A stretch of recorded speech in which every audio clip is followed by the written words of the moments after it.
Hello and welcome to another episode of Brave UX. I'm Brendan Jarvis, managing founder of The Space in Between, the home of New Zealand's only specialist evaluative UX research practice and world-class UX lab, enabling brave teams across the globe to de-risk product design and equally brave leaders to shape and scale design culture.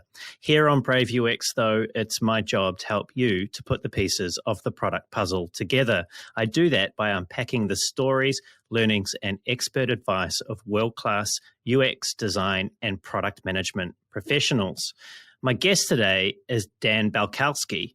Dan is the founder and principal consultant of product Tranquility, where he helps high-volume B2B SaaS CEOs to dispel the pricing and packaging illusions that prevent their new products from growing to their potential. A reformed software engineer that went on to earn an MBA from Northwestern University's Kellogg School of Management and become head of product, Dan knows a thing or two about what it takes to create products that serve users and deliver on business objectives. Dan's product leadership experience has included time as the product strategy principal at SolarWinds, a cloud platform for DevOps, where he was responsible for leading strategy and new product development, reporting directly to the CTO. SolarWinds was acquired by Silver Lake for $4 billion in 2016. Dan was also the head of product at LawnStarter, an Austin, Texas-based platform that connects consumers to lawn service professionals. I think that means people who mow lawns. There, amongst other achievements, Dan assisted the company to grow its customer base by 10 times. The program leader for Kellogg's executive education course in product strategy and a regular speaker on product pricing, packaging, and segmentation, having appeared on podcasts including Product Mastery Now, CX Passport, and Revenue Engine, it's now my pleasure to welcome Dan to a conversation with me on Brave UX. Dan, welcome to the show. Thank you for having me, Brendan. It's a pleasure to be here. And it's a pleasure to have you here, Dan. It's something that I discovered when I was preparing for today was you are someone who has done something that many of us have only dreamed of doing, and that's traveling the world. In your case, it was to 21 countries for an extended period of time. I also noted that you had exceptional timing as you returned home not long before COVID-19 descended on the world. Reflecting on that time that you spent away, which I believe was 18 months, what did you learn about yourself and the world during that time? Wow, what a question to start off with. Well, thank you for the wonderful intro. That trip was a life-changing experience in many ways, external and internal. During the trip, I completed 2 10-day meditation retreats, and so learned quite a bit about my own mind and the internals that we often get distracted by in our day-to-day experience. And I can talk about that for a very long time. But I think one of the best parts of traveling is your culture is constantly exerting pressure on you like a fish in water. And when you travel, you're able to experience different cultures in a way that frees you from that existing pressure that you have experienced and opens your eyes in a way that is not readily apparent otherwise. You can read about different value systems or different philosophies, but it kind of goes hand in hand with the internal aspects of doing the meditation retreat. We are products of our society and our environment. And one thing I like to say is that the US society has optimized for maximum GDP, not personal happiness. And so that was one of the major things that I learned in traveling and seeing people with material possessions of a level here that would be looked at as destitute or nearly homeless, way happier than most Americans ever meet. And so really forced me to reevaluate where I wanted to drive my life and the values I wanted to continue to uphold even as I return back to the US. And these retreats that you went on, were they the kind where you're not allowed or not supposed to speak for that time? Correct. 10 days, no talking, no reading, no writing, no music. You wake up at 4:30 in the morning, 4:30, and you go to bed at 9 p.m. and you're meditating pretty much the entire day when you're not eating. So that seems to me, at least, to be something that could be quite challenging, especially coming from, you talk about the sort of Western American culture where it's kind of go, go, go, optimized for GDP output, not a lot of time in there for self-reflection. Can you take us back to maybe that first day or two and give us an idea of what that was like for you? What were the kind of things that were running through your head? Oh my God.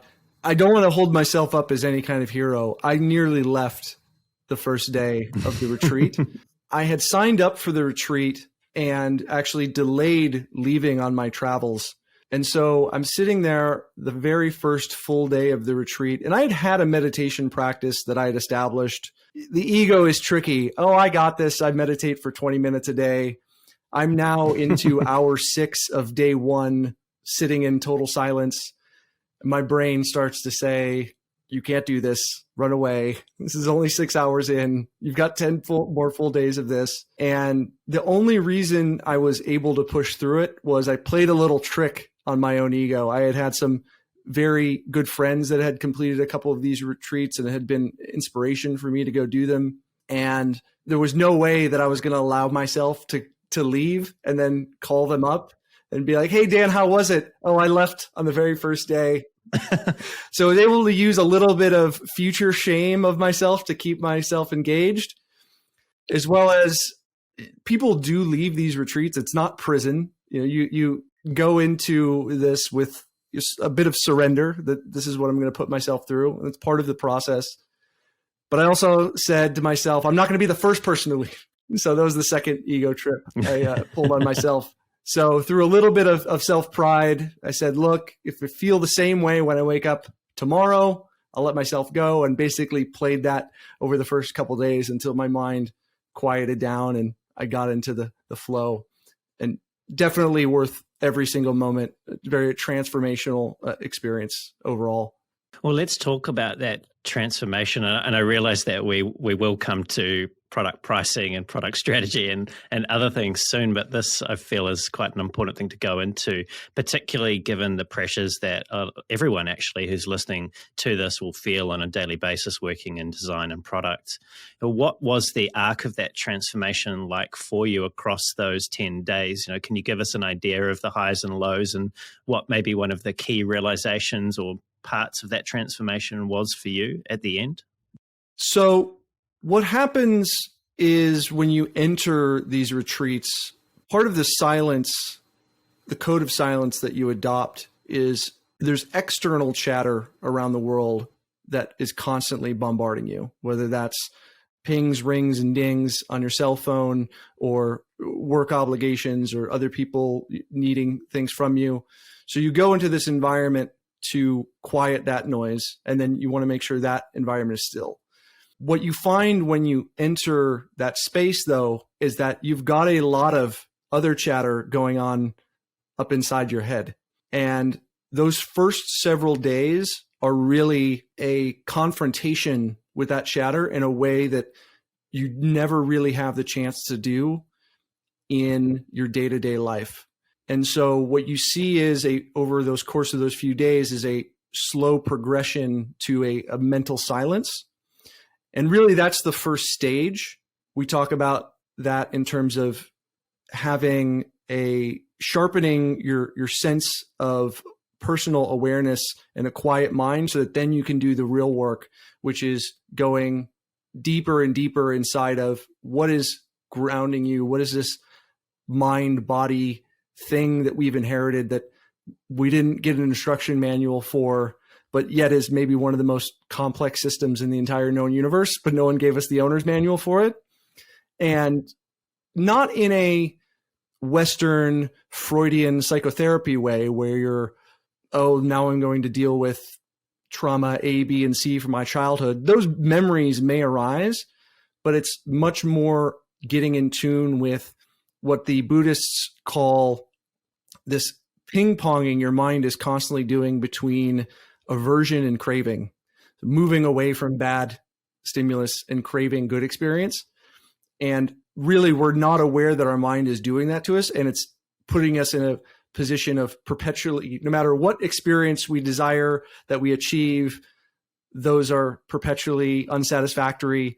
And so we end up on this hamster wheel. And so really getting a sense of, okay, now that we are in this space, can we fully embrace what's going on and this machinery that's working behind the scenes, so that when we go back into normal life, to tie it back to the life of a product manager or designer, there's always this go, go, go mentality. We have to ship this feature, we have to finish this sprint, we have to achieve this milestone. But at the end of that milestone is yet another set of problems and another set of issues. And so what I found it useful in my work and my life is being constantly reminded that, yes, this is the problem of the day, and I need to have focus and presence to solve the problem of the day, but I can be peaceful and mindful in this moment without worrying that, yes, there's these problems that have yet to be unsolved. That's a really, really important thing for people to realize. Is that something that you feel that you would have come to on your own without doing something like what you've done with these retreats? It's a tool like anything else. I think there are modalities, whether that's talk therapy or gratitude journaling or Tony Robbins. There's many ways to truth. There's no one way to truth. I'm not to say that there is.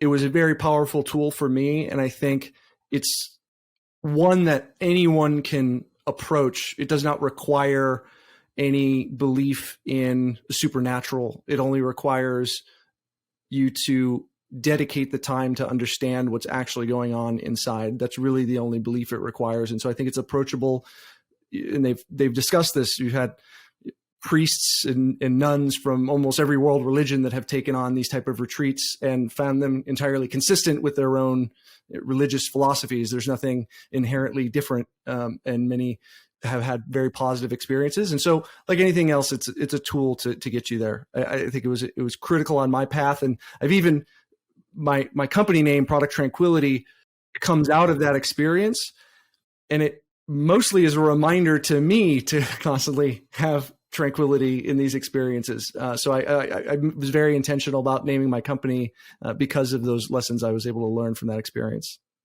Yeah, well, clearly you don't name a company something like that if it hasn't been a transformative experience. Dan, thank you for sharing that with us. I want to come back to something before the retreats that you did not that long ago that was also seems to be transformational in your trajectory of your career, which was that before you were a head of product, you actually started out as an engineer and you were writing kernel level drivers in C and C++. What's not to love about writing drivers? Oh, these kids today with their web apps and APIs and AWS that they get to leverage. It was a great experience at the time. And part of this goes to my curiosity and how I look at problems. How I got into the computer engineering space was I was perpetually curious about how computers actually worked. So there was some computer at the beginning that originally had to do a thing that involved some electrical signals. And now we've built all these advanced programs on top of it. And this is what I do with problems. I go dive, whether it's meditation or computers. Let's go to the fundamental analysis. It's a bit of a theme, isn't there? Yeah. Because I mean, kernel level drivers, that's pretty close to binary, I would imagine. Oh, well, yeah, absolutely. Bit banging registers. That's not a dirty term that I just threw out. I've blue screened more Windows machines than I care to admit. Did they ask you to leave being an engineer because of that reason? No, I realized that I got more energy out of dealing with people and understanding the value behind doing what we're doing than the job of an engineer day to day really entailed. I have massive respect for engineers. I work with them constantly, both as a product manager and when I was an engineering manager. Requires very structured, disciplined thinking, but we have to all know where our passions lie. And that's where I decided that I was much more interested in, okay, these things that we're building, how are they actually creating value for customers? and how is that turning into dollars and cents for the business? That's where my curiosity was, more so than I had peers who were doing book groups on design patterns, books for engineering architecture. And those things weren't as exciting to me as those other questions. So you followed that curiosity. I've also heard you describe yourself on another interview as someone who is an introvert. And you also, I believe, you have quite a penchant for maths. So I can see how you would lead yourself to engineering, or could lead yourself to engineering through that.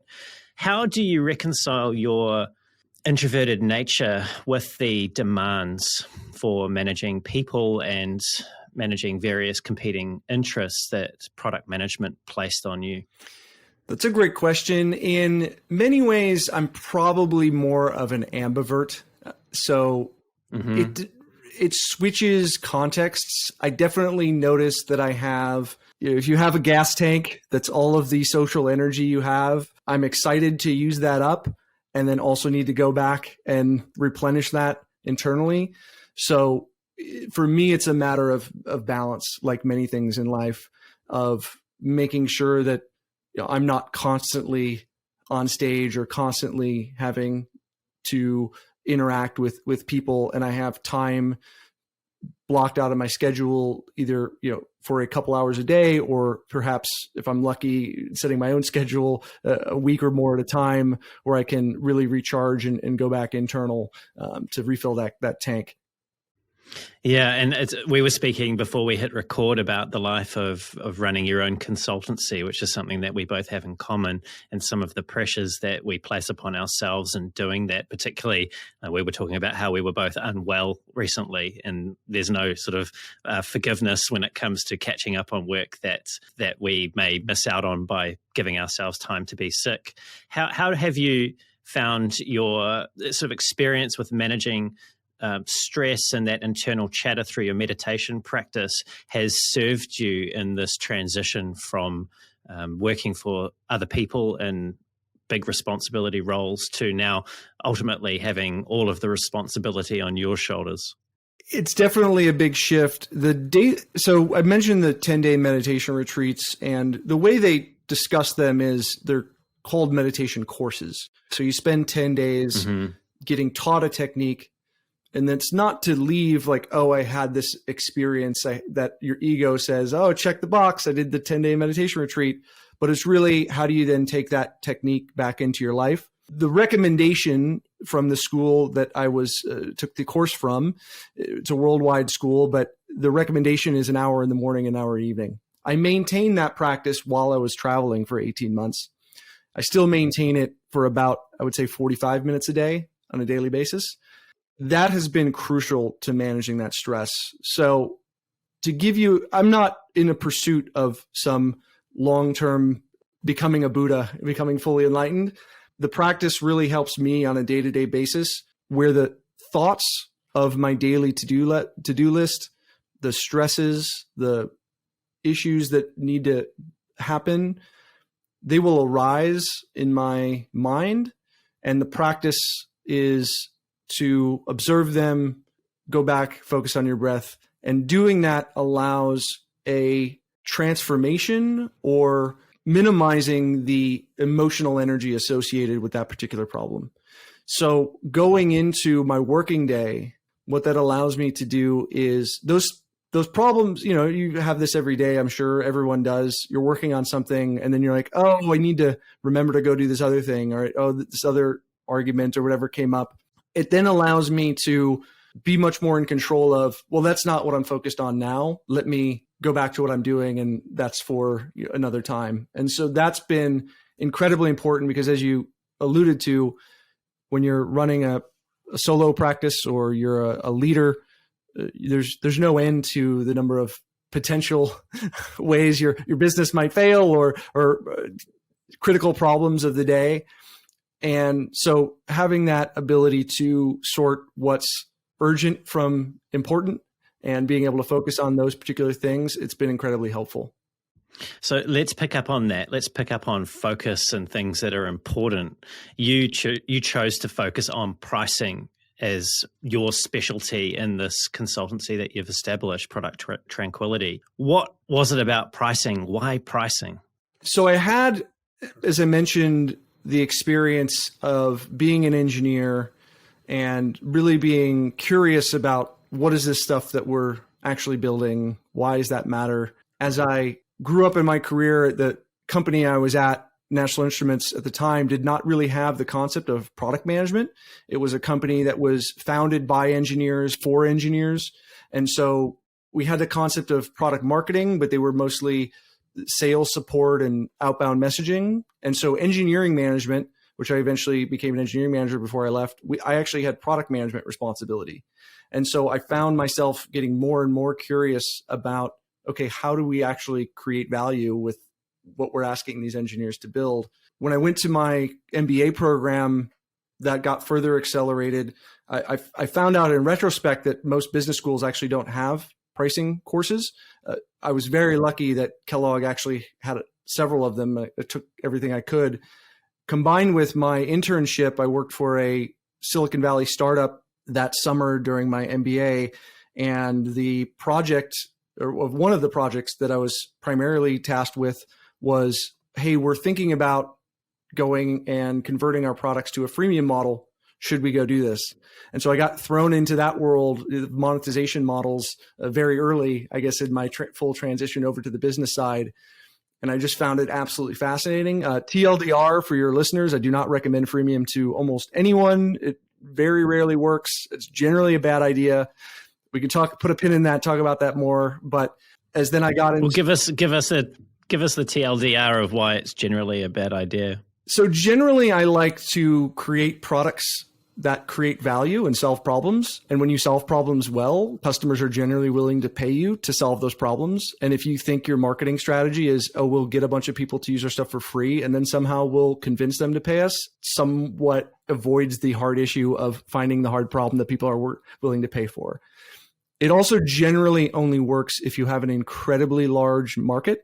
So think consumer size, like millions of customers. Most of my work is in B2B, and even in large scale B2B, you often really don't have millions of companies that you can sell to, even for high scale B2B prosumer type products, even on that side. It also creates a lot of unfortunate use of energy inside the building. Executives are constantly looking at this giant pool of free users. And I use users very precisely here. So I view a customer as someone who's paying you money. A user is just using your product. So looking at these free users, obviously, if you're the CMO, you're trying all these marketing channels, you're trying to get people to come in and buy the product. And you see this pool of people who are like, oh, if only we could get them to convert. The truth is that only about, I think, world-class conversion on freemium is about 2%. Most executives refuse to believe that. And so you see this pool of people who will never convert, who you're going to spend a bunch of time and energy trying to move over to the paid side.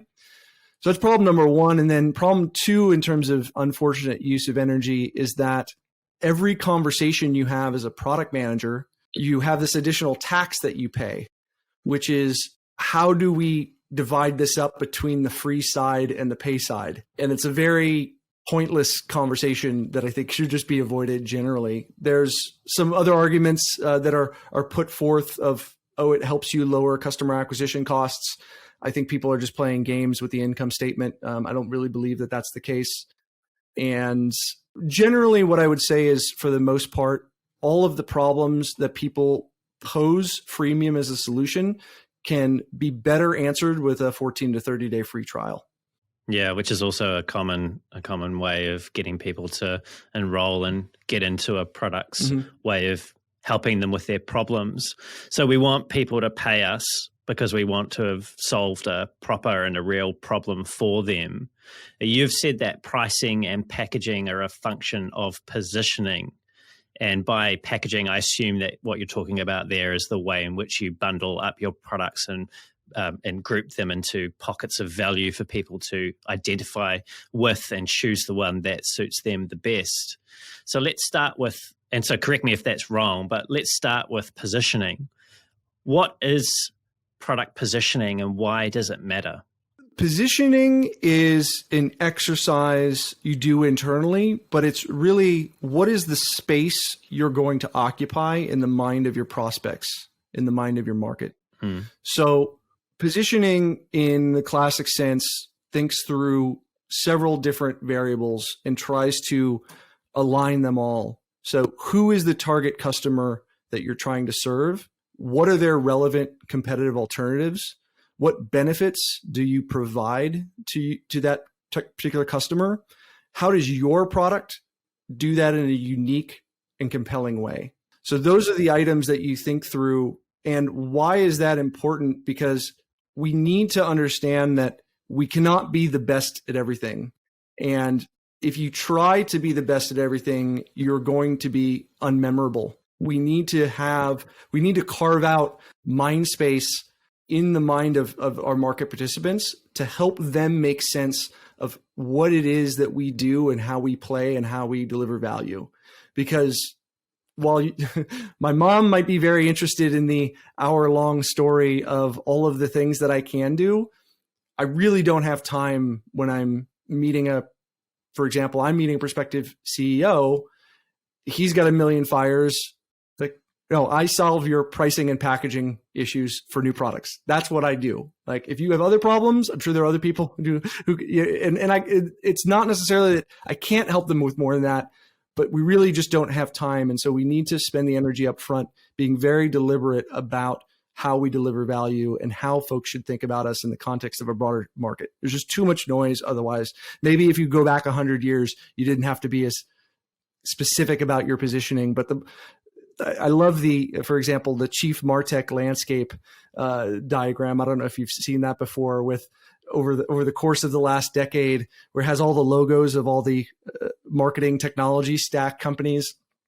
And it's just gotten more and more ridiculous every year, where now it's literally unreadable in its current format because you have tens of thousands of companies who are competing in every aspect of helping, so if you're a CMO, you just look at that and you're like, all right, I'm going to go do something else with my time. I can't spend all the time figuring this out.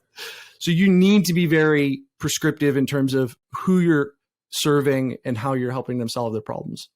Yeah. So if we think about the people that are listening to the podcast, to this episode, and they're obviously going to be working somewhere for someone, what are some of the tells, or what's the litmus test if they were to think about where they work that would help them to determine whether or not their company or their product that they're working on actually has that clarity and that deliberate decision that they've made around getting clear in their consumer's headspace? That's a great question.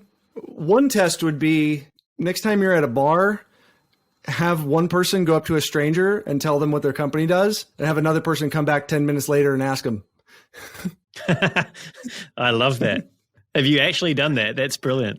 I got that idea off of some UX design research thought leadership that I had found, which was, if you really want to find out how usable your product is, bring it to a bar and have some inebriated people walk through it. And then you'll find out how user friendly your designs actually are if they can muddle their way through it.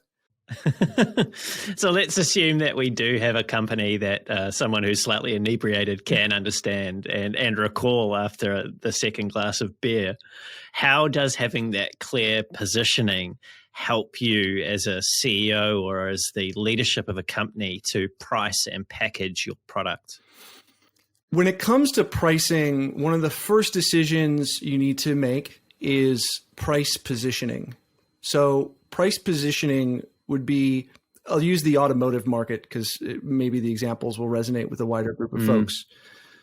Are you the Toyota Corolla, the very base level of product? Are you the Toyota Camry, the average mid player? Are you the BMW, Mercedes-Benz, Lexus, or are you the Tesla Roadster, Ferrari, Lamborghini?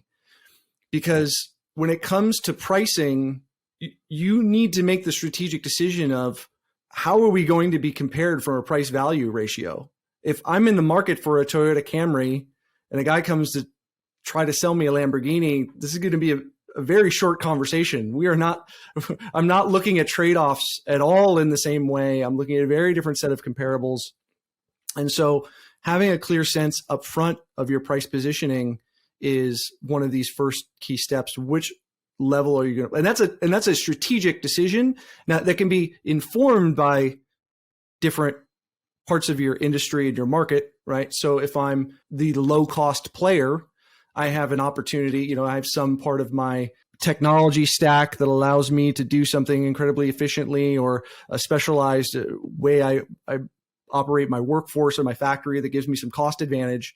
That might inform, I take that low end positioning because I can still drive a very strong margin off of what is considered a relatively low price point, versus am I the Rolex, Burberry, Armani, right? And I'm going to make a decision not to sell very many units, but I have a very high margin on each one. And actually, the fact that I don't have many units in production is actually part of the value proposition. If everyone's walking around wearing a Rolex, all of a sudden that is less valuable than, I only have, they're very rare. So making those strategic decisions up front helps you, as well as giving you a sense of what those competitive alternatives are going to be. When it comes to pricing, it's important to understand that all conversations around price ultimately drive to a conversation around value. And one of the things that we have to be aware of is that we live in a market economy.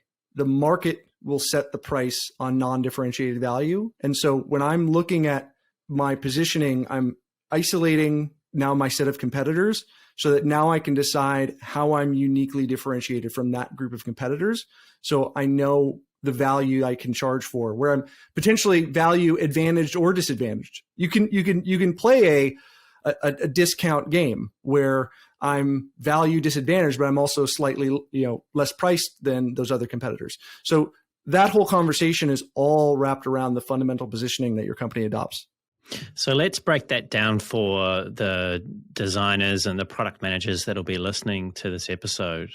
When you talk about we exist in a market economy and therefore the market will exert forces on the company and the product that it provides, eventually reducing it to, I think you described it as differentiated pricing as the way that you have to, I suppose, distinguish yourself against your competitive set. What does that mean in practical terms for the people that are working on the products day to day? How does that impact their ability to create value over the long term? I always start with the customer. I use a very jobs to be done approach. And when I'm inside working as a product manager or as a designer, what I'm looking for is I'm particularly partial in this context. There's many sort of flavors of jobs to be done, but Tony Ulwick has his version focused on customers are trying to achieve an outcome. And so they have some level of importance of achieving that outcome and some level of existing satisfaction with their the existing competitive alternatives. And one thing I really like about jobs to be done is it gives us yet another frame to look at competitive alternatives. Many B2B SaaS companies are actually competing with email and spreadsheets and not necessarily the startup down the road. And so, but there's certain jobs those customers are trying to get done. And so we really are trying to understand, where are we uniquely positioned to solve a customer's problem that is important, but that they're currently unsatisfied with. And when we're looking at value creation, that's the first thing we want to focus on. So the way I look at pricing is there's two sides, sort of econ 101, which is value creation and then value capture. So the first is focusing the innovation team on problems that customers care about, and they have a high level of dissatisfaction with the way they're currently able to solve it. I would imagine that those problems, and this is a huge assumption, because they sound like they seem obvious to other competitors in the marketplace, that they would get a disproportionate amount of attention focused on them when it comes to developing new features.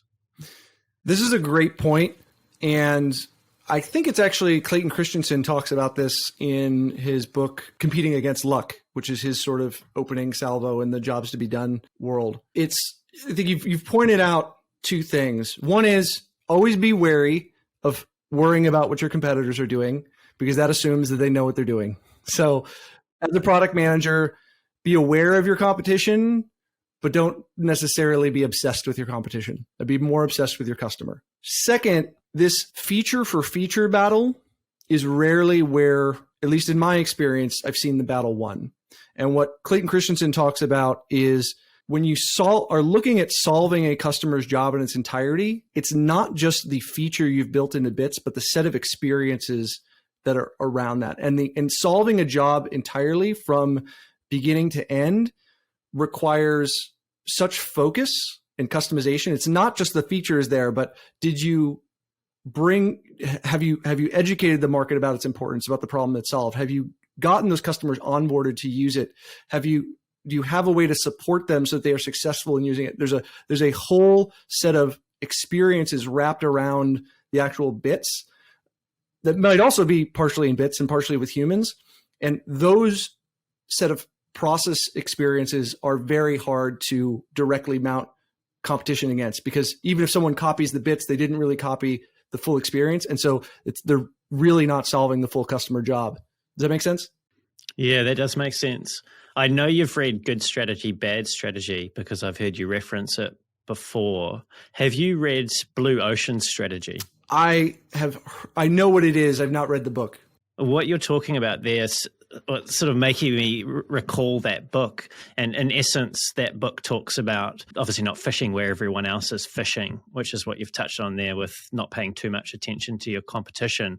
It encourages people to look at their industry and the way in which they currently deliver value and work out what are the commonly held beliefs across the industry and what the industry invests in the most and what it invests in the least.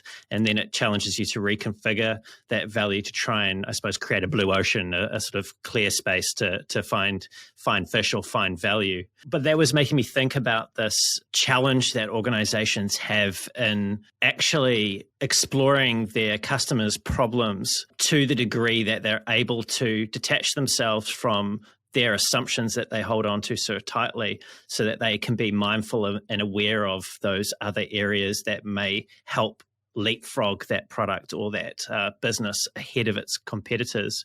And I was talking to a former group product manager of Intercom, Robbie Allen, on the show a few months back, and he also is a big fan of jobs to be done.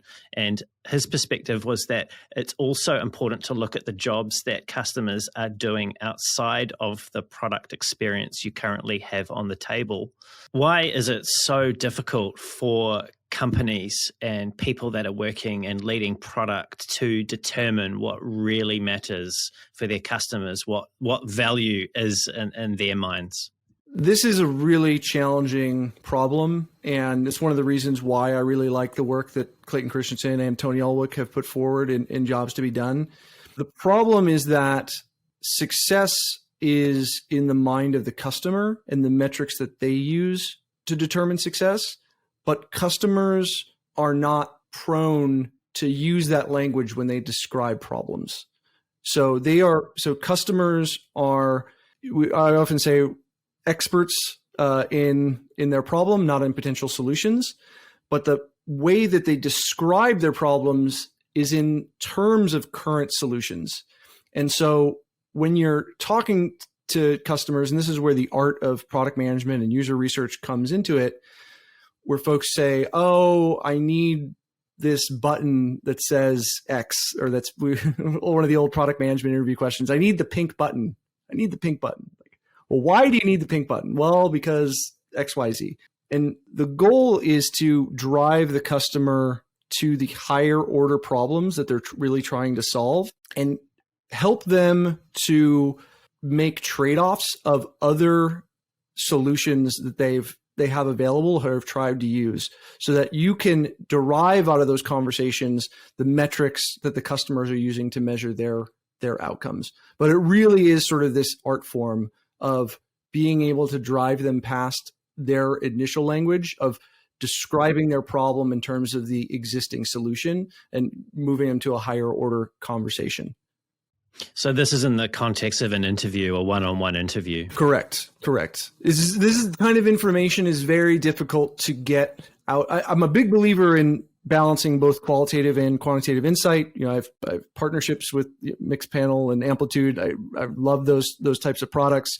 But when you're really trying to drive at the why do customers buy, you really need to have these conversations in depth with customers. You can use analytics after the fact to validate that you change behavior or that your customers are satisfied with the solution that you've provided. But to get at the original why, you really need to have these one-on-one conversations. It also sounded like you were suggesting that in those conversations that customers won't always know or become explicitly forthcoming with the reasons behind why they make these decisions or where they see value.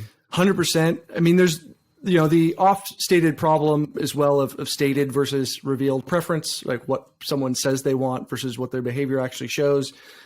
Leave that on the table for now, because I feel like those discussions often, someone takes it to its in the far-reaching conclusion of, well, we can't ask anybody about anything because everyone's going to lie. And I just don't feel like that's a good place to end up. I feel that you can get valuable information from folks. Bob Mesta, who is also one of the founders of Jobs to be Done theory, I believe he partnered with Clayton Christensen, and he gives an absolute masterclass on interviewing for jobs to be done. And one of his techniques is asking them to walk through their purchase process. So you could do this with an existing customer, for example. And the way he frames it is as if you're filming like a mini documentary. What was the timeline? Who was there? What happened? Who said what? Did this happen first or that happen first? Very similar. The best analogy I can give is when you interview someone for a job, you ask them about their past behavior when they ran into a similar situation. Because it's way too easy for people to opine about what they would do in an imaginary situation when past behavior is much more predictive of future behavior. And so that's the process you're trying to lead your customer through, to reveal how they were thinking in that moment, to really get at some of these core underlying drivers.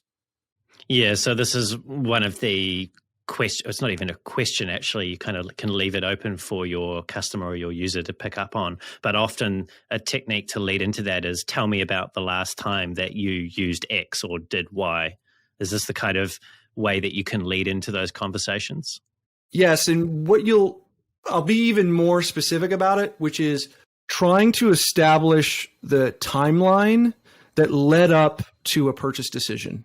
So trying to really understand the struggles. So there's the theory, some level says there's no such thing as an impulse purchase. Maybe there is, maybe there isn't, but let's not take that at first value.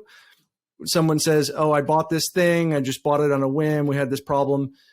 Probably not. There was awareness of the problem months prior, often, that resulted in some continued agitation to the point where finally today's the day I just do it, right? And so, but when you initially talk to customers, they will not reveal that whole process because they're not necessarily consciously aware of its importance to the interviewer. But it's incredibly important to you as the product manager and the product designer to pull that out of them. Because this is the problem. Customers try to be helpful in these interviews, but they really don't know what will be helpful. And so that's where you as the skilled interview have to get past the surface level and dig deeper. So when you've gotten past that surface level and you think you've found something in there that is of, let's call it latent value. So it's value that the product is not currently capturing. And it's given you this hypothesis that you want to then go and prove. How do you work out whether or not that latent value is something that customers are willing to pay for or pay extra for? And if you can determine that, how do you figure out how much their willingness to pay is? These are excellent questions. So getting pricing information is a tricky business. So there are a couple of techniques I would recommend off the bat. So the first tactic is have a pricing conversation. I am perpetually surprised at the number of user researchers and product managers that won't even touch on willingness to pay at all. even if you ask the question wrong. It's much better than what people are like, because the conversation that inevitably results is, we've done a bunch of research. Customers definitely want this thing, but it's a very different question to be, do you want it at this price? It's a very different question, and people will access a different part of their brain when you ask them that question. And so even if you throw out a number and you're saying, we'll use an example. I'm building feature X. Okay, let's figure out what the value is. Great. I've established that. We have a sense of what it looks like. Maybe I've demoed a screenshot. Hey, Mr. Customer, Mrs. Customer, we're looking at releasing this. We love your feedback. By the way, we're going to have this as an add-on module for an additional $10 a user. Do you think that'd be something you guys would purchase for your account? Put a number out there. Get a reaction. Don't ask them, what would you pay for it? That's generally a bad way to go. There are a couple of questions you can ask around that area. But if you throw out a number, you will get a reaction. First is like, oh, I thought this was going to be included. I don't know. We'd have to think about it.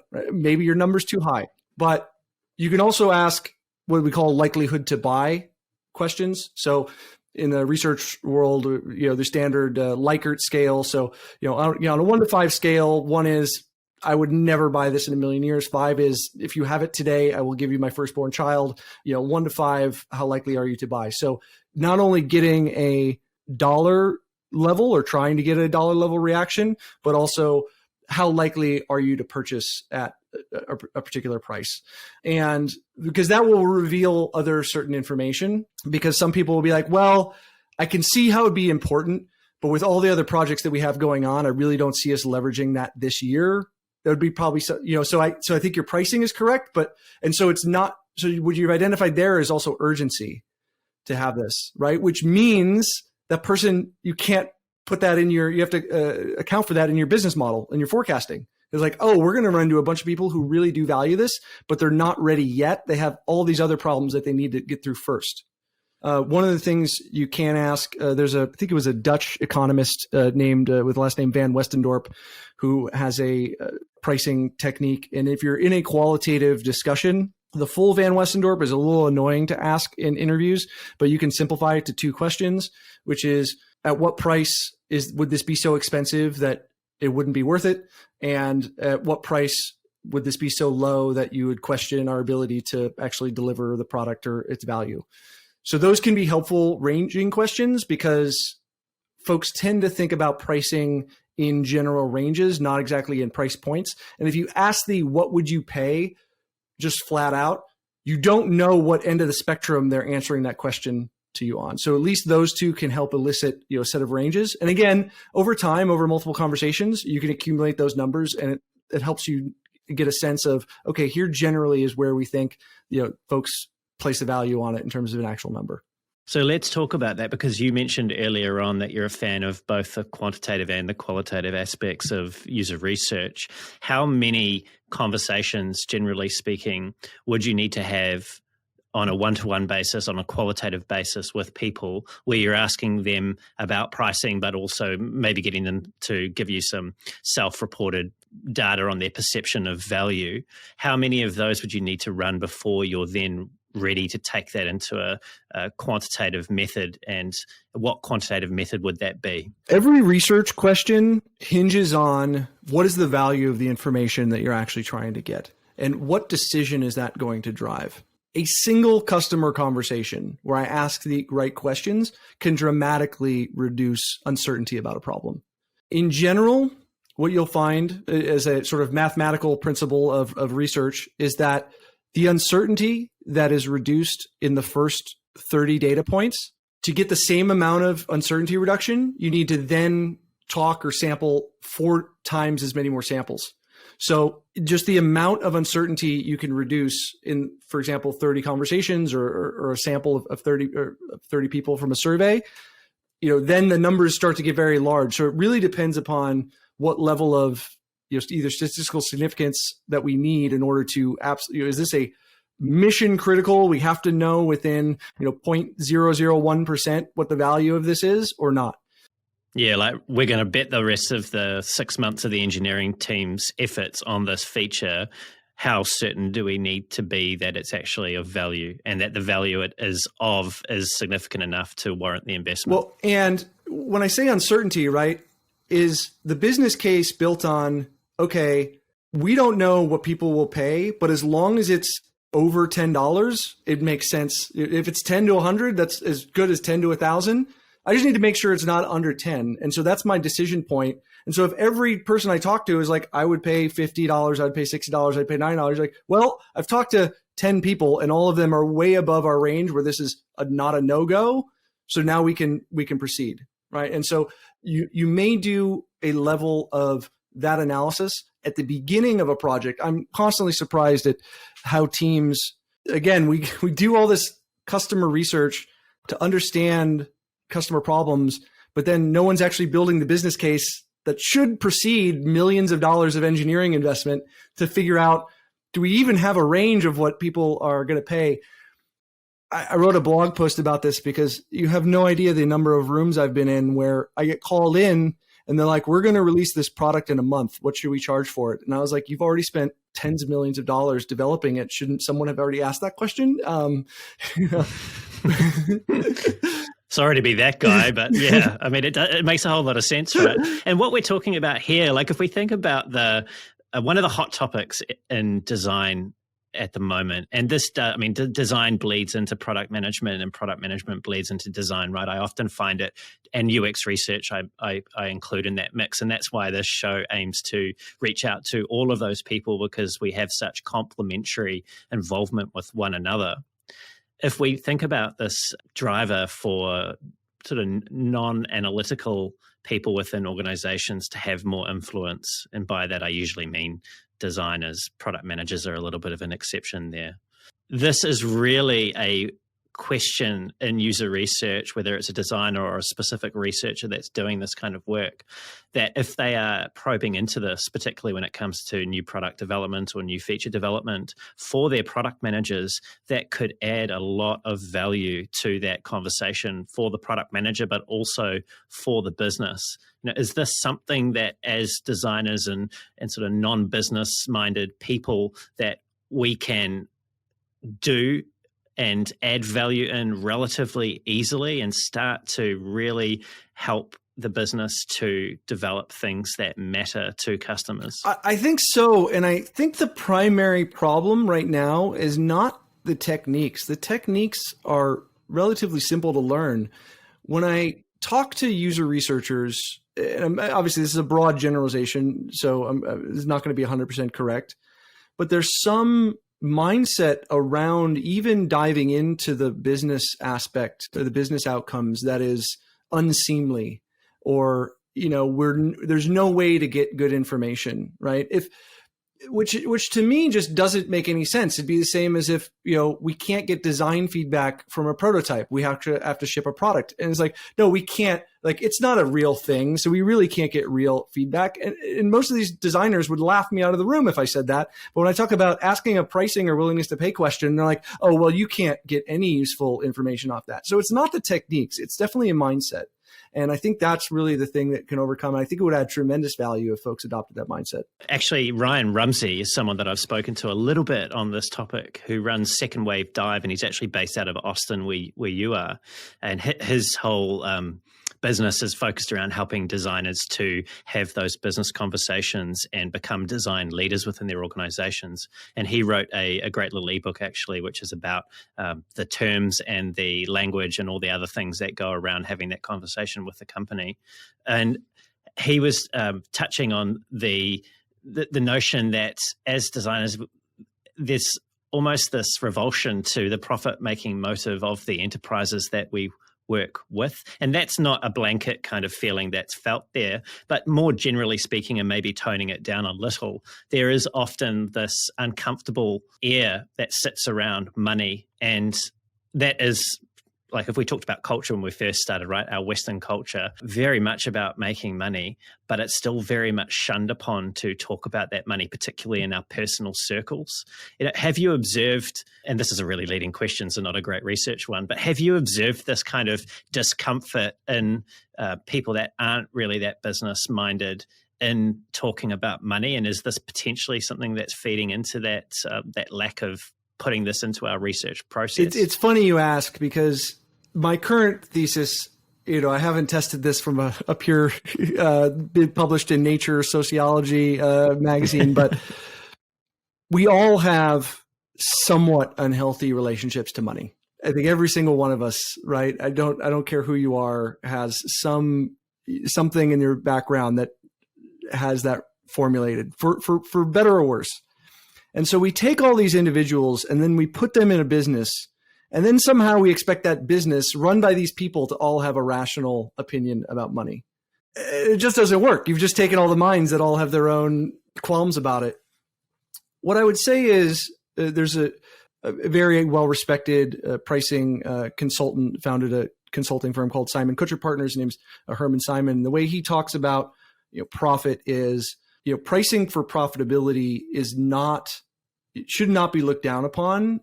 Profit is really the cost of the future. If you really want to be around to serve your customers, to solve problems for people in the long term, your business has to be profitable.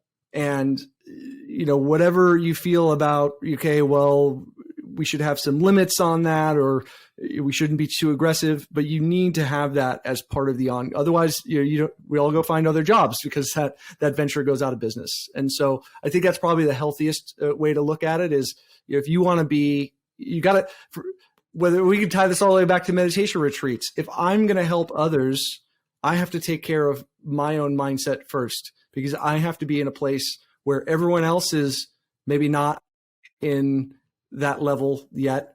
And so now I need to be supportive of that environment. It's similar if you're a business helping customers with problems, right? We need to have taken care of ourselves so we can continue to serve others. Such an important point. And actually could, if you follow that train of thought, take a lot of weight off your shoulders. Not saying, as a designer or a researcher, not suggesting that you should ignore some of the negative sort of externalities that can be created through businesses that protect their profit, or might be monopoly or in a duopoly situation where it's actually not delivering value to the customer that is actually sustaining their success. But I think that's a really interesting reframe, and it's certainly something that could help to shift some of the status quo or the inertia that people feel around having that money conversation when it comes to their products. Now, thinking about the other people that matter when it comes to products, and not just the teams that are creating them, the customers that are paying for them. And we touched on this idea earlier that jobs to be done is one of the ways that we can uncover latent value or value that we're not currently realizing. But you mentioned the status quo, and the status quo is something that people are often, even though there might be some discomfort, they're often quite comfortable to stay with what they have rather than make any big change.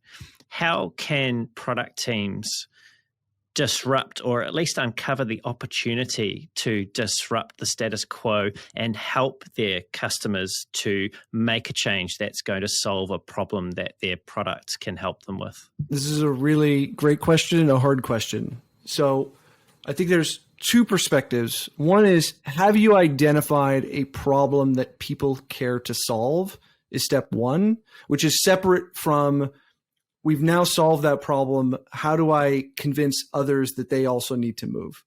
Because you don't want to go to step two if you really haven't identified the problem that nobody cares about. Like, okay, yeah, it's a problem, but I don't care.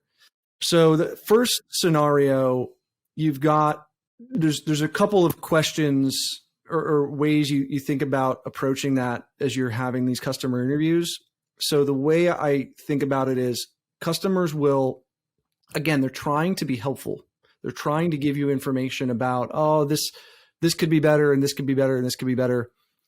And again, your job is to believe them, but dig, trust but verify. And one of the ways that we verify that is pushing on them when they mention a particular problem, right? And we usually go in with a hypothesis. We've got our radar set up for, like, oh, they mentioned something that's on our list. Like, I mean, that's something I want to dig on. Asking them what they've done recently to fix that problem, to try to sort out what is just an annoyance or a flyer versus something that oh my God, we've had a string of people working on it. We've tried to build this custom thing 3 times and it keeps breaking. And we've invested all this money on internal IT support versus, oh yeah, I tell my boss about it and then like they decide it's not a priority, right? Those are 2 very different sets of situations once you've uncovered sort of that secondary layer. But I think the secondary case that I mentioned, which is, okay, now we've identified one of these problems and we've built something to solve it. I think especially Bob Mesta talks about this in terms of jobs to be done, really understanding that there are different emotional forces that are keeping people in place. An attachment to the status quo is one of them, right? There's training, internal business processes, just, I know where all the devils are in the situation. And then there's anxiety about the potential new thing that we bring in. If it's wrong, am I going to get blamed? How am I going to use this thing? Does it do everything that we need? Is the sales guy telling me everything up front? How long till we get this thing in place? What do we do in the meantime? All the buying committee procurement process I'm going to have to go through, right? All those are anxiety inducing that keep you rooted in your current solution. And again, depending upon your audience, you're going to have different concerns about addressing, ones or the other, but at least that framework gives us a lens of where we potentially can apply leverage in those conversations. We can bring data to bear. We can address and bring up the concerns. There's a certain power to just addressing the elephant in the room of, I'm sure you have some anxiety about the time of implementation, and just being very upfront that will help move people forward. Like, okay, they really do understand me and we can move this forward. So definitely important. And depending upon, if you're a designer versus the sales versus marketing, you're going to have a different lens on how to work with those different emotional struggles the customers are going through. Yeah, and I often hear UX researchers in particular frame up their purpose or the value that they contribute to their organizations as this ability to help the organization to decide what to do, but also to de-risk those decisions. And what you're talking about here, Dan, is really, it sounds like to me anyway, it's this ability to de-risk the decision for future investment. And it's also a perspective or a lens that the researchers can bring to bear that can prove useful to a much wider context than just the UX or the design team. You mentioned sales and marketing and executives. This can help inform the conversations that they're having at various levels of customer organizations, which are often in B2B SaaS, which is your space. I get the sense is much more complex than a pure B2C consumer play. Yeah, well, if you're one of these researchers having these in-depth interviews and uncovering these struggles, there's huge amounts of value for surfacing that to your go-to-market teams so that they can use that on the front lines, and not in a manipulative way, but in a way that helps people make progress in their lives. Yeah, hugely important. We've talked about pricing and listening to people using jobs to be done to try and uncover their problems. And the job of a product manager is often one that is full of stress and pressure, as we've talked about earlier on. What is the number one priority in your mind of a product manager? What should that be? Where should they be focusing most of their time and effort? It should be obvious from the conversation, but I'm going to say, go talk to your customers. If you're not talking to your customers, go do that now. Really, there's very little excuse. Press pause on the podcast, put it down, go and talk to a customer. Go talk to a customer. I mean, it saved me. I don't give this lightly. It's saved me so much time. I mean, there's been so many situations as a product manager or product leader where you're just getting pulled in so many different directions, and there's all these things that can happen. And I've just found time and time again, having a couple of customer conversations just makes everything clear. It's like, all those other things aren't really problems. These are the things we need to go solve, because this is what, at the end of the day, this is how solving problems creates value. People give us money to solve their problems and create value. This is how we grow as a business. It just follows from there. And we just get too wrapped up in all this internal noise, our own internal team KPIs and deliverables. And at the end of the day, right, that provides a whole level of clarity. Yeah. And it's not enough to just solve a problem. It also has to involve understanding and uncovering what the right price or what the value is that that problem represents to customers, and being able to, from your organization's point of view, capture a fair share. And I use fair loosely here because that's obviously determined on a case-by-case basis, but a fair share for that value that you're creating. You know, Dan, often I hear product managers, researchers, designers, and probably this applies to anyone working in any job, quite frankly, in any industry, complaining about the sort of lack of available time that they have to work on what they perceive to be what truly matters. Now, customer discovery, doing it regularly, these are fairly well understood and well known needs or areas of focus that people should be investing time and energy into, but often they can't for whatever reason, whether it's lack of time or resource.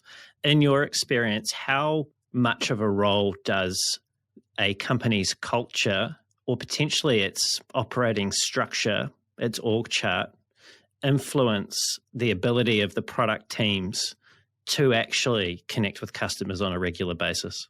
This can be a huge problem in especially very enterprise B2B SaaS companies or enterprise companies of any industry, where there's a very closely held relationship between an account manager or a customer success manager and a customer, where in these situations, oftentimes a product team will need permission to go talk to customers. I do not believe that that's ever the right answer.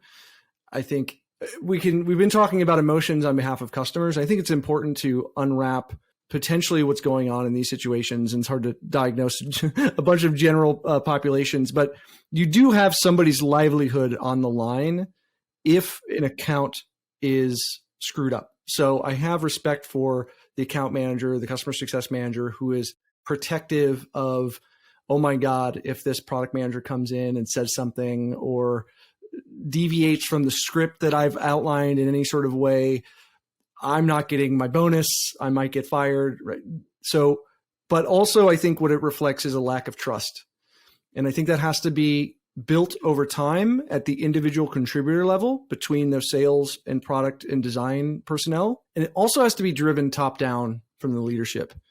I've actually interviewed at companies before, and I found out that that was the case. And I've told the head of product, I was like, I will never work here if that continues to be the culture, because I believe in the product team having access to the customers. And look, there's absolutely rules to be followed. And hey, please don't say anything about this, and or someone has to attend on a call. But making sure that access is there is important.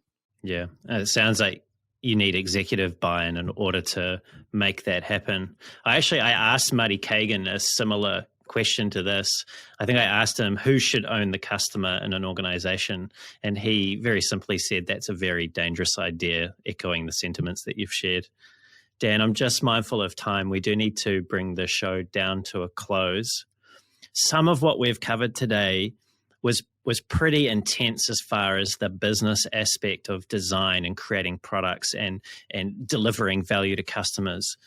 And I'm just mindful that we have a range of people listening, some which will be more savvy than others when it comes to the business side of things. For those people listening that are seeking to have more business conversations with their organizations and more impact through the work that they are doing, what questions about their products or their organizations should they be asking more of? And that could be of themselves, or it could be of their peers, or it could be things that they're researching. But what do you really wish that they would be asking more of?